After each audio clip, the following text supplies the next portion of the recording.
Hi friends, ಎಲ್ಲ ಹೇಗಿದ್ದೀರಾ? I hope ಎಲ್ಲ ಚೆನ್ನಾಗಿದ್ದೀರಾ ಅಂದ್ಕೊಂಡು ನಾನು ನೋಡಿ ಸೂಪರ್ ಆಗಿದ್ದೀನಿ. ಎಗ್ ರೈಸ್ ಮಾಡೋಣ ಬರ್ರಿ ಫ್ರೆಂಡ್ಸ್. ಇಲ್ಲಿ ಮಧ್ಯಾಹ್ನ ನಾನು ಎಗ್ ರೈಸ್ ಮಾಡೋಕೆ ರೆಡಿ ಮಾಡ್ತಿದ್ದೀನಿ ಫ್ರೆಂಡ್ಸ್. ನಾನು ಯಾಕೆ ಹಂಗೆ ನಗ್ದೆ ಅಂದರೆ ನಮ್ಮಮ್ಮ ಮಾಡಿ ಅವ್ರಿಗೊಂದು ಬಾಕ್ಸ್ ಕಳಿಸು, ಎಲ್ಲರಿಗೂ ಒಂದೊಂದು ಬಾಕ್ಸ್ ಕಳಿಸು ಅಂತ, ಅದಕ್ಕೋಸ್ಕರ ನಾನು ನಗ್ತಿದ್ದೀನಿ. ಮೊದಲಿಗೆ ಎಣ್ಣೆ, ಆಮೇಲೆ ಹಸಿಮೆಣಸಿನ್ಕಾಯಿ, ಈರುಳ್ಳಿ, ಕರಿಬೇವು ಹಾಕಿ ಫ್ರೈ ಮಾಡ್ಕೊಬೇಕು. ಮೊದಲು ರೆಸಿಪಿ ಹೇಳ್ಬಿಡ್ತೀನಿ. ಇಷ್ಟು ಫ್ರೈ ಮಾಡ್ಕೊಬೇಕು.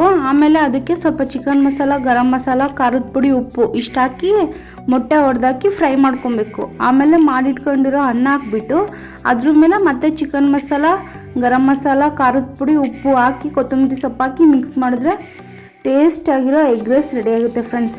ನೀವು ಯಾವ ಹೋಟ್ಲಲ್ಲಿ ತಿಂತೀರೋ ನೋಡಿ ಅದೇ ಥರ ಟೇಸ್ಟ್ ಇರುತ್ತೆ. ಯಾವುದು ಏನು ಸಾಸ್ ಒಗ್ಗಿಸಿ ಏನು ಬೇಡ, ಇದಕ್ಕೆ ಸಖತ್ತಾಗಿರುತ್ತೆ. ಒಂದ್ಸಲ ಟ್ರೈ ಮಾಡಿ ಫ್ರೆಂಡ್ಸ್. ನೋಡಿ, ಅದೇ ರೆಸಿಪಿನ ಶೇರ್ ಮಾಡ್ತಿದ್ದೀನಿ. ಸ್ಟಾರ್ಟಿಂಗ್ನಲ್ಲೇ ಗುಲಾಬಿ ಹೂವು ತೋರಿಸಿದ್ನಲ್ಲ, ನಾವು ಅಷ್ಟೇ ಗುಲಾಬಿನ ಮೇಲ್ಗಡೆಯಿಂದ ಚೆನ್ನಾಗಿದೆ ಅಂದ್ಕೊತೀವಿ, ಅದ್ರ ಕೆಳಗೆ ಮುಳ್ಳು ನಾವು ಯಾರೂ ಅಷ್ಟು ಅಬ್ಸರ್ವ್ ಮಾಡಲ್ಲ ಅಲ್ವಾ. ಮನುಷ್ಯಂದು ಜೀವನ ಕೂಡ ಅಷ್ಟೇ. ಮೇಲ್ಗಡೆ ಎಷ್ಟು ಸುಂದರವಾಗಿ ಕಾಣಿಸ್ತಿರುತ್ತೆ ಅಲ್ವಾ, ಅದರೊಳಗೆ ಅಷ್ಟೇ ಮುಳ್ಳು, ಅಷ್ಟೇ ನೋವು, ಕಷ್ಟ ಎಲ್ಲ ಇರುತ್ತೆ.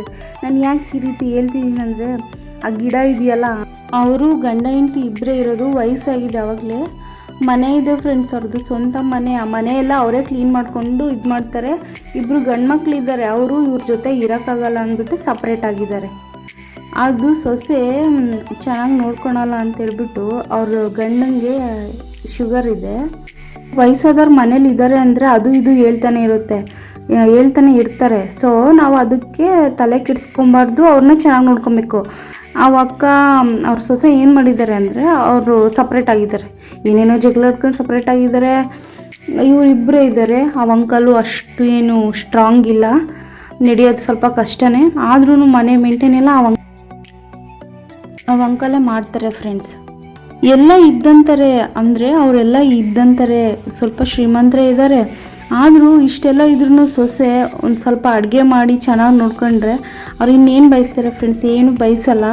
ಆದ್ರೂ ಅಡುಗೆ ಮಾಡಿಡಬೇಕು, ಬರೀ ನಿಮ್ಮ ಕೆಲಸನೇ ಮಾಡ್ಕೊಂಡಿರ್ಬೇಕು ಅಂತ ಹೇಳ್ಬಿಟ್ಟು ಸಪ್ರೇಟಾಗಿ ಈಗ ಅವರಿಬ್ಬರು ಆಂಟಿನೇ ಮಾಡ್ಕೊಂಡು ತಿಂತಾರೆ. ಅವಜ್ಜಿ ಅವರೇ ಅಡುಗೆ ಮಾಡಿಕೊಂಡು, ಅವರೇ ಮನೆ ಕೆಲಸ ಮಾಡ್ಕೊಂಡು, ಎಲ್ಲ ಅವರೇ ಮಾಡ್ಕೊಂಡು ಊಟ ಮಾಡ್ಕೊಂಡಿದ್ದಾರೆ ಫ್ರೆಂಡ್ಸ್. ಅವರಿಗೆ ಶುಗರ್ ಅಲ್ವಾ, ಸ್ವಲ್ಪ ಟೈಮ್ ಸರಿಗೆ ಊಟ ಕೊಡಮ್ಮ ಅಂದಿದ್ದಕ್ಕೆ ಅದನ್ನೇ ದೊಡ್ಡ ಕತೆ ಮಾಡಿಕೊಂಡು ಬೇರೆಯಾಗಿ ಸಪ್ರೇಟಾಗಿ ಇದ್ದಾರೆ. ಇವ್ರು ಏನು ಮಾಡೋಕ್ಕಾಗುತ್ತೆ, ಹೇಳೋಷ್ಟು ಹೇಳ್ತಾರೆ, ಕೇಳೋಷ್ಟು ಕೇಳ್ತಾರೆ.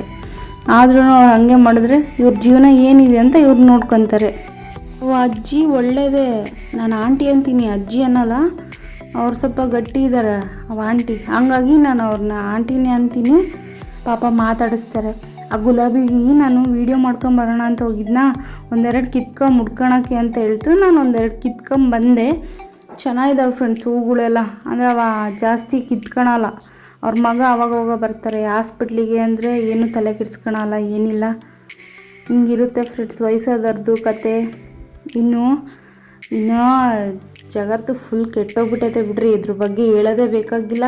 ಇನ್ಸ್ಟಾಗ್ರಾಮಲ್ಲೆಲ್ಲ ನೋಡ್ತಿರ್ತೀವಲ್ವಾ, ಒಂಥರ ಫುಲ್ ಅಪ್ಡೇಟ್ ಅನ್ನೋದಕ್ಕಿಂತ ಕಾಲ ಕೆಟ್ಟೋಗೈತೆ ಅಂತಾರೆ ಫ್ರೆಂಡ್ಸ್. ಇಲ್ಲಿ ಕೆಟ್ಟೋಗಿರೋದು ಕಾಲ ಅಲ್ಲ, ಮನುಷ್ಯನೇ ಕೆಟ್ಟೋಗಿದ್ದಾನೆ. ಮನುಷ್ಯ ಯೋಚನೆ ಮಾಡೋ ರೀತಿ, ನಡ್ಕೊಳ್ಳೋ ರೀತಿ ಯಾವುದು ಸರಿ ಇಲ್ಲ ಫ್ರೆಂಡ್ಸ್. ಈಗ ಮುಂಚೆ ಇದ್ರಲ್ಲ ಅವರೆಲ್ಲ ಒಂದು ಮಾನವೀಯತೆ, ನಿಷ್ಠೆ, ಒಂದು ಭಾಷೆ ಹಾಕಿದ್ದಾರೆ ಅಂದರೆ ಪ್ರಾಣ ಹೋಗೋವರೆಗೂ ಅದನ್ನು ಉಳಿಸ್ಕೊಂತಿದ್ರು. ನಾವು ಈಗಿನ ಜನ್ರೇಷನು ನಾವೇನಿಲ್ಲ, ಪ್ರಾಮಿಸ್ ಅಂದರೆ ನಮಗೆ ಲೆಕ್ಕಕ್ಕೆ ಇರಲ್ಲ ಅಲ್ವಾ. ನಾವು ಏನಾದರೂ ಈಗ ಮಾಡಬೇಕು ಅಂದರೆ ಅವ್ರು ಮಾತಾಡ್ತಾರೆ, ಇವ್ರು ಮಾತಾಡ್ತಾರೆ ಅಂತೀವಿ. ಮಾತಾಡೋರು ಯಾರು ಏನು ಕೊಡಲ್ಲ ಫ್ರೆಂಡ್ಸ್. 4 ಜನ ಮಾತಾಡ್ತಾರೆ ಅಂದರೆ ಆ 4 ಜನ ಯಾರು ಅಂತ ನಮಗೆ ಇದುವರೆಗೂ ಗೊತ್ತಿರಲ್ಲ. ನಾವೇನು ಮಾಡ್ತೀವಿ, 4 ಜನ ಮಾತಾಡ್ತಾರೆ. ಏನಂತ ಮಾತಾಡ್ತಾರೆ, 1 ಸಲ ಮಾತಾಡ್ತಾರೆ, 2 ಸಲ ಮಾತಾಡ್ತಾರೆ. ನಾವು ತಿರುಗಿಸ್ಬಿದ್ರೆ ಅವಾಗ ಯಾರೂ ಮಾತಾಡಲ್ಲ. ಈಗ ನೋಡಿ ಫ್ರೆಂಡ್ಸ್, ಎಗ್ ರೈಸ್ ರೆಡಿ ಮಾಡ್ತಾ ಇದ್ದೀನಿ. ಅದೇ ಪೌಡ್ರೆಲ್ಲ ಹಾಕಿ ಮಿಕ್ಸ್ ಮಾಡಬೇಕು. ಅಲ್ಲೇ ಫಸ್ಟ್ ಫ್ರೈ ಅದು ಮೊಟ್ಟೆಗಾಗುತ್ತೆ, ಇದು ಅನ್ನಕ್ಕೆ ಹಾಕಬೇಕು. ಹಿಂಗಾಕಿ ಸ್ವಲ್ಪ ಹೈ ಫ್ಲೇಮ್ ಇಟ್ಕೊಂಡ್ಬಿಟ್ಟು ಚೆನ್ನಾಗಿ ಉರಿಬೇಕು ಅದು ರೈಸ್ನ. ಆವಾಗ ಒಂದೊಳ್ಳೆ ಟೇಸ್ಟ್ ಬರುತ್ತೆ ನೋಡ್ರಿ.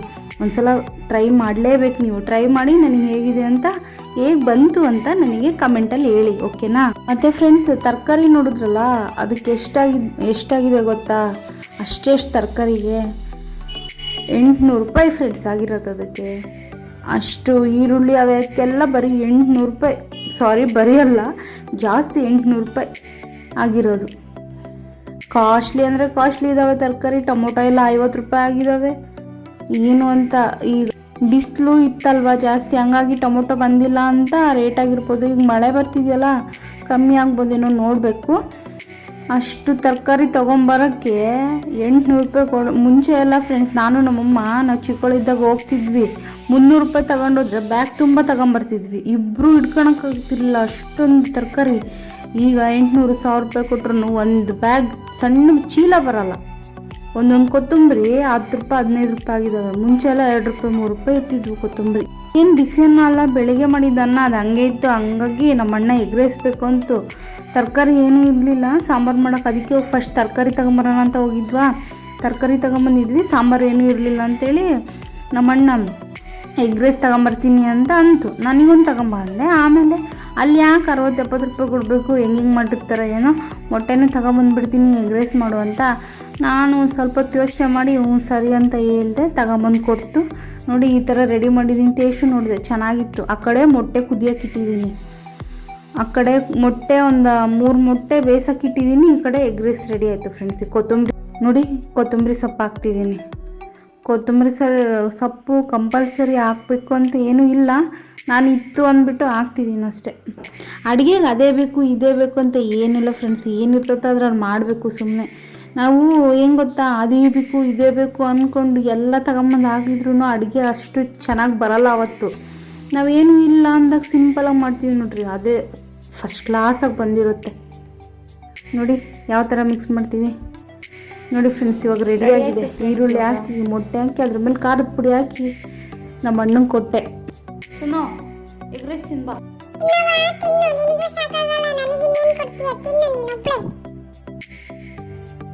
ನೋಡಿ ಫ್ರೆಂಡ್ಸ್, ಈಗ ನಾನು ಟೇಸ್ಟ್ ಮಾಡ್ತಿದ್ದೀನಿ, ಚೆನ್ನಾಗಿತ್ತು. ನಮ್ಮ ಅಣ್ಣಂಗೆ ಹೆಂಗೈತೆ ಅಂತ ಕೇಳು ಹೇಳ್ತಾನೆ ಅಂತ ನಾನು ಅವ್ನು ಚೆನ್ನಾಗಿದ್ರು ಚೆನ್ನಾಗಿಲ್ಲ ಅಂತಾನೆ ಬಿಡು ಅಂತೇಳಿ ಹೇಳ್ತಿದ್ದೀನಿ. ಇಲ್ಲಿ ನೋಡಿ ಚೆನ್ನಾಗಿತ್ತು ಫ್ರೆಂಡ್ಸ್ ನಿಜವಾಗ್ಲೂ. ನೋಡಿ ತರಕಾರಿ ಎಲ್ಲ ಜೋಡಿಸಿದ್ಮೇಲೆ ಫ್ರಿಜ್ ಈ ರೀತಿ ಕಾಣಿಸ್ತಿದೆ. ಫುಲ್ಲು ಖಾಲಿ ಆಗಿಬಿಟ್ಟಿತ್ತು ಫ್ರಿಜ್ಜು.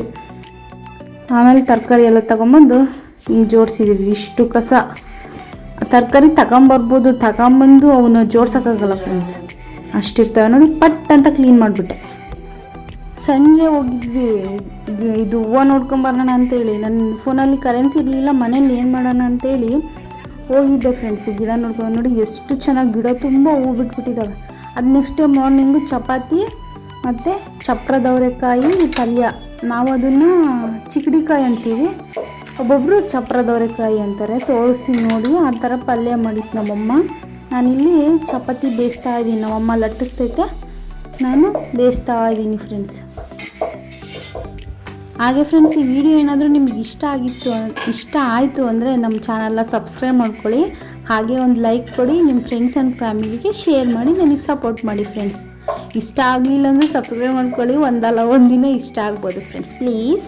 ನೋಡಿ ಪಲ್ಯ ಈ ಥರ ಮಾಡಿದ್ ನಮ್ಮಮ್ಮ ಪಲ್ಯನ ನೋಡಿ. ಇಷ್ಟು ಚಪಾತಿ ಬೇಯಿಸಿರೋದು. ನಾನು ಬರೋಷ್ಟೊತ್ತಿಗೆ ಆಗಲೇ ನಮ್ಮಮ್ಮ 1, 2, 3 ಬೇಯಿಸಿತ್ತು. ಸಾರಿ 1, 2, 3 ಬೇಯಿಸಿತ್ತು. ಆಮೇಲೆ ಇನ್ನಿದ್ದವು ನಾನು ಬೇಯಿಸಿದೆ. ನೋಡಿ ಏನು ಸಖತ್ತಾಗಿದ್ದಾವೆ ಫ್ರೆಂಡ್ಸ್. ನನಗೆ ಹೂವು ಅಂದರೆ ತುಂಬ ಇಷ್ಟ. ಅವನ್ನ ಕಿತ್ತು ಹಾಳು ಮಾಡಿ ಮುಡ್ಕೊಳಕ್ಕೆ ಅಷ್ಟು ಇಷ್ಟ ಆಗಲ್ಲ, ಗಿಡದಲ್ಲೇ ನೋಡೋಕೆ ಇಷ್ಟ. ಎಷ್ಟು ಕಣ್ಣಿಗೆ ಕುಕ್ಕುತ್ತವೆ ಫ್ರೆಂಡ್ಸ್.